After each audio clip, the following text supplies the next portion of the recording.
Sword Art Online Progressive Era de Uma Noite Sem Estrelas lançou e eu já fiz uma review aqui do filme no canal. Porém, eu irei trazer diversos vídeos isolados de coisas que talvez eu não tenha deixado claro nessa review, já que eu já vi o filme 2 vezes nos cinemas e eu recomendo vocês irem assistir. E hoje eu irei falar sobre um dos aspectos originais do filme que muita gente odiou e muita gente amou no filme e que eu quero comentar sobre como que a narrativa dessa personagem é interessante, que é a personagem Mizumi Tosawa, ou Mito. Então, para acompanhar essa maratona de vídeos sobre Sword Art Online e Art of Stars Night, se inscreve no canal e ativa o seu sininho e comenta também e deixa o seu like aí o que você achou da personagem Mito do filme, porque a gente vamos discutir o porquê que ela foi uma personagem que eu gostei tanto e porque ela é uma personagem tão importante para esse roteiro. Então vamos lá.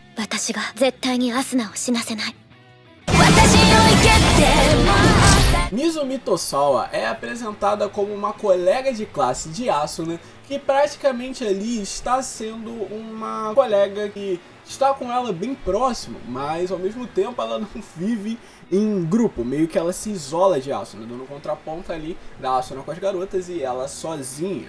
E então Mizumi é uma colega dela que tem umas notas bem avançadas, o clássico estereótipo da pessoa incrível, mas é a pessoa que é focada nos jogos, então ela é incrível em tudo, ela é praticamente a pessoa nota S da sala. E então temos esses pontos destacáveis dela sendo usados em todo o primeiro ato do filme, mostrando que ela é boa nas notas, mostrando que ela é incrivelmente uma boa competidora dos jogos online, né, fazendo até uma referência ao Jotaro, que eu acho muito incrível, que ela tá lá falando ora, que é uma referência clara ao Jotaro e todas as coisas. E ela é muito boa no Tekken, muito boa em diversos jogos online. E aí, tipo, já tem esse contraponto, porque a Asuna ela é muito boa apenas nas lições normais, já a Mizumi é boa em tudo. E aí, no filme, vemos que a amizade dela com a Asuna é uma amizade muito próxima, mesmo elas não convivendo todo dia ali juntas. Mas quando elas se juntam, é uma coisa muito próxima das duas, que são praticamente dois contrapontos, né? A Mizumi é uma gamer e a Asuna é uma pessoa que é muito ruim nos jogos. E mesmo assim, elas se unem e tem uma amizade bastante forte no filme, que é bastante destacada, principalmente quando a Asuna entra no sal, que mostra ali todas as fotos da Mizumi com a Asuna, que é uma cena muito incrível. Então, quando o Mizumi entra no sal, a gente já tem praticamente essa bagagem de pensar que a personagem ela é bem habilidosa.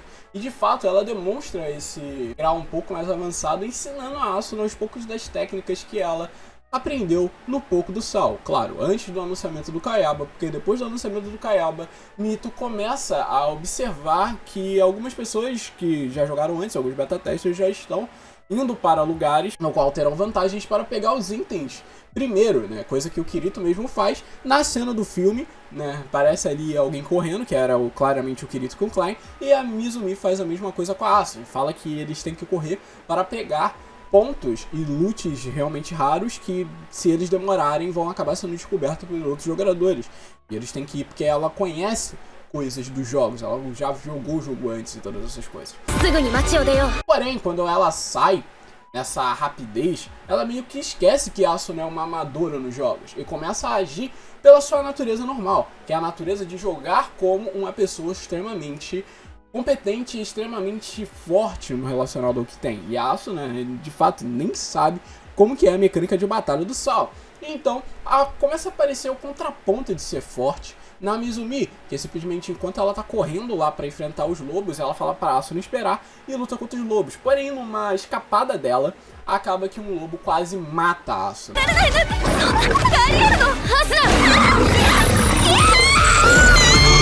E Mizumi consegue salvar a Asuna a tempo, quase com a Asuna morrendo.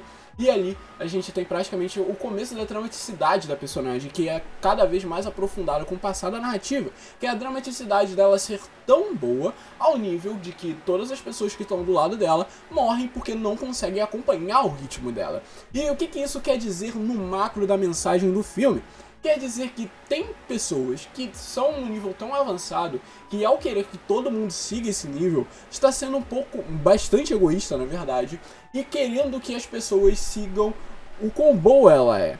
E ela percebe isso, porque desde a infância ela já é rotulada como uma pessoa assim, porque ela sempre foi muito boa no que ela fez. Ela sempre se deu muito bem nisso. Porém, ela nunca parou, de uma certa forma, pra fazer uma pessoa se tornar tão boa como ela. Ela sempre era muito boa e quem não acompanhava ela morria. E era praticamente o que ia acontecer com a Asuna nessa cena. E quase aconteceu com ela, porque ela quase morreu. E Mizumi, ela volta, ela tem esse gatilho de volta e percebe que ela errou. E ela percebe que tudo isso tá sendo horrível e ela faz uma promessa pra Asuna, que nunca vai deixar a Asuna morrer e sempre vai proteger ela, nunca vai abandonar ela. E aí temos a promessa de Mizumi, que é uma personagem que assume nesse momento de que ela vai parar de ser essa pessoa, de que apenas é incrível, apenas é forte, pra ensinar a Asuna a ser incrível e forte, estar com a Asuna, proteger a Asuna em todo momento. Então somos apresentados aos momentos que a Asuna e a Mizumi estão juntas no sal. E são momentos incrivelmente muito bonitos que mostram o quanto que essa amizade é bela e forte. E bom, as duas vão evoluindo no sal até que elas entram numa dungeon. E nessa dungeon tem praticamente ali uma explicação do que são os beta-testers pela Mizumi e por que aquela dungeon tem certos baús que não foram explorados. E são praticamente armadilhas que, se não está aberto, é porque os beta-testers não abriram aquilo. Então eles vão seguindo e acham um grupo de sobreviventes do sal que estão praticamente sendo massacrados pelos mobs. Por quê? Porque eles caíram num baú armadilha, que era um baú armadilha que a Asuna também ia querer abrir há pouco tempo atrás. Então Mizumi explica da ganância dos players pelo que tá dentro daquele baú e que esqueceu que é um baú de armadilha e por isso caiu naquela armadilha e morreram massacrados brutalmente na frente das duas, que é uma cena muito bem executada, inclusive. E após isso, é perceptível para Mito o medo de Asuna de morrer, por ter comprado diversas poções, e elas começam a discutir sobre o porquê que Kayaba ter essa ideia de fazer um jogo da morte e todas essas coisas, o que vai beneficiar ela. E aí tem uma conversa muito bonita que Asuna no final amarra o cabelo de Mito do jeito que Mito amarrou o cabelo de Asuna no começo do filme, fazendo meio que uma referência de que agora uma faz parte da vida da outra e uma confia na outra e vai proteger a outra. É praticamente uma equidade e uma confiança sendo criado pela Asuna e pela Mito. Então elas vão para o território dos Népertles. E quando elas vão para aquele território, praticamente ali é uma roupagem toda criada para uma situação de que iria separar as duas. E é de fato isso que acontece. Mas do jeito que acontece, eu acho que é a coisa mais magnífica de vocês pensarem. Porque, vamos lá. Enquanto eles estão enfrentando os mobs, Mito explica para Asuna de que tem um certo tipo de mob que Asuna não pode matar, que é um Népertles com uma fruta, e que aquela fruta, quando você mata, ele explode e faz toda uma merda. Então, ali Mizumi fala: Asuna, por favor, não vamos matar esse tipo de mobs, porque senão vão chamar muitas pessoas.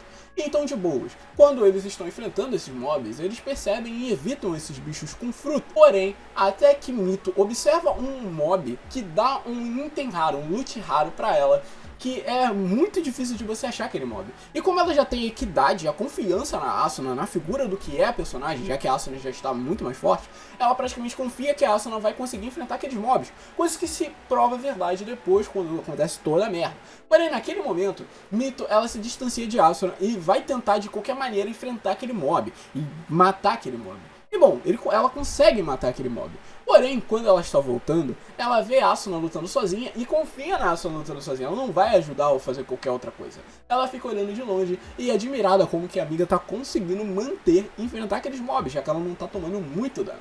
Porém, em um acaso, quando Asuna vai enfrentar um mob usando linear e praticamente a Mito fala para ela não acertar, porque se ela fosse acertar aquele mob, ela ia acertar o mob de trás, que era um mob com fruta.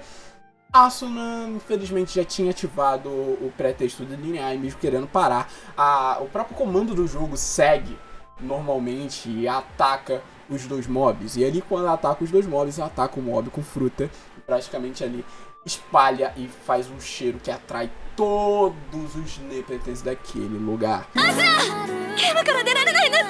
E ali, Mito já se desespera e tenta de qualquer maneira enfrentar aqueles mobs que estão spawnando igual louca. Só que não consegue chegar a Asuna, e num passo pra trás, praticamente ela cai do penhasco. E aí é uma série de coisas erradas que acontecem com a Mito.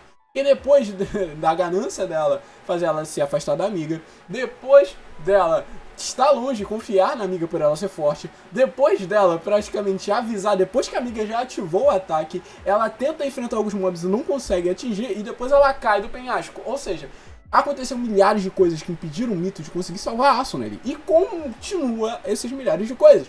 Porque Mito tenta subir nos caixões para subir na montanha de novo e salvar a Asuna. Mas ela cai dos caixões e o HP dela fica muito zerado. Então ela não pode mais tentar subir os caixões para cair, porque senão ela vai morrer. Então ela vai tentar seguir enfrentando os mobs dali do lado. E ela enfrenta alguns. Porém, muitos mobs estão surgindo lá de cima. Então é impossível o Mito conseguir seguir.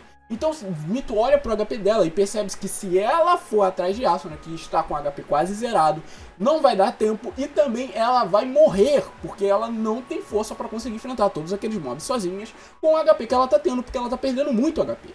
E esse é um ponto que a cena deixa claro pra você. Então se você odeia Mito, preste atenção nessa cena, porque em todos os momentos não faz sentido a Mito ir atrás da Asuna, porque se ela for atrás da Asuna ela vai morrer. E foi uma coisa que até mesmo eu falei no cinema. Eu cheguei na primeira sessão e falei, Mito, corre, pelo amor de Deus. E foi isso que a personagem fez, e ela correu, porque não tinha o que fazer.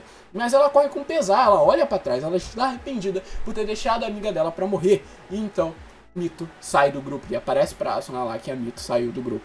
Naquele momento, Mito presume de que Asuna morreu, e depois dali, é a realidade que segue a Mito, porque no momento de vida ou morte, ela teve que deixar. E morreu segundo ela. Então ela aceita a realidade dela, de que todas as crianças já falavam pra ela na infância, de que ela sempre iria ser muito boa e ia deixar as pessoas em volta dela morrer. E bom, segundo ela deixou a Mito morrer. Mas isso da Mito é o último ponto que a gente vê dela, porque a gente tem a reflexão de Kirito, que é algo que é muito importante para a gente na narrativa entender a personagem da Mito. Porque Kirito, ele praticamente faz uma análise do momento, que é bastante interessante, e ele pergunta pra Asuna qual arma ela tava, em qual situação ela tava e o porquê que aquilo aconteceu. E o Kirito presume de que ela não terá deixado Asuna. Porém, foi algo que acabou vindo na cabeça dela, porque ela não tinha o que ela fazer, a não ser correr para a própria sobrevivência, em vez de se arriscar por Asuna. E ele fala que é a realidade e a natureza dos humanos sempre correr quando a vida deles estão em perigo. E era praticamente o que estava acontecendo com a Mito.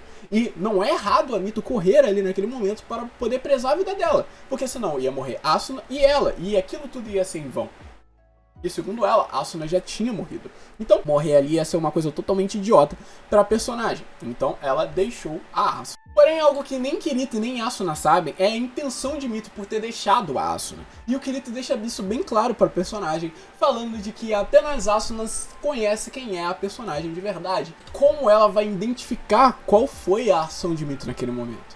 E é uma coisa que só Asuna sabe. E é uma coisa que o Kirito também é implícita, porque eles acabam de sair de uma reunião dos beta testers. E naquela reunião eles falam que os beta testers são muito maus. E é o caso que começa a discussão. E no caso, o Mito era o beta tester e deixa isso aberto para Asuna no começo ali da narrativa das duas na dungeon. Ou seja, aqui fica muito esse questionamento, se os beta testers eles são todos do bem ou todos do mal. Isso cerca a cabeça da Asuna. E ela fica pensando, lembrando dos momentos que ela teve com a Mito, de que realmente a Mito ter abandonado ela por ser uma beta tester, ser uma pessoa ruim. E o Kirito dá essa reflexão pra ela, porque o Kirito passou por coisas semelhantes. Em The First Day, ele praticamente matou o amigo dele, de certo modo, naquele momento, pra conseguir viver, mas teve um acaso para aquilo acontecer. No caso, o mesmo acaso que teve da Mito, mas situações diferentes. Porém, o Kirito ele se coloca no lugar da Mito por também ser um beta tester. Então faz essa reflexão dos dois personagens. Ou seja, se você gosta do personagem Kirito, se você não odeia o personagem Kirito por tudo que ele fez, tanto com o Cooper, tanto que ele fez com a Sachi, porque ele praticamente mentiu o level dele e ali ele foi super egoísta e fez pessoas morrerem por simplesmente não ter falado a verdade. E quando foi falar a verdade ter acontecido uma merda colossal, igual aconteceu com a Mito, né? Quando ela foi falar a verdade já tinha ativado a skill da Asuna no Ninja e ela matou o mob. Ou seja, eles avisaram tarde demais, tanto Kirito tanto Mito. Então, caso você goste do Kirito depois da Sachi e acha ele um bom personagem, é muita hipocrisia você odiar a Mito, porque ela praticamente passou pela mesma coisa e o filme deixa isso implícito pra gente, pro próprio Kirito se colocando no lugar dela. Isso é realmente muito bem feito. E aí vamos para a segunda parte dessa narrativa, que é o perdão e a segunda chance, né? E a Mito não se vê sendo uma pessoa merecedora desse perdão. Ela mesma deixa isso claro, porque segundo ela abandonou a Asuna. Porém, a Asuna mesmo assim lembra dos momentos, lembra de quem Mito realmente é e dá um voto de confiança, realmente dando uma segunda chance pra Mito melhorar como pessoa, porque ela vê nos instintos da Mito que ela é uma pessoa que quer proteger, que quer salvar, independente da natureza que cerca ela desde quando ela é uma criança. E ali Mito muda praticamente seu pensamento.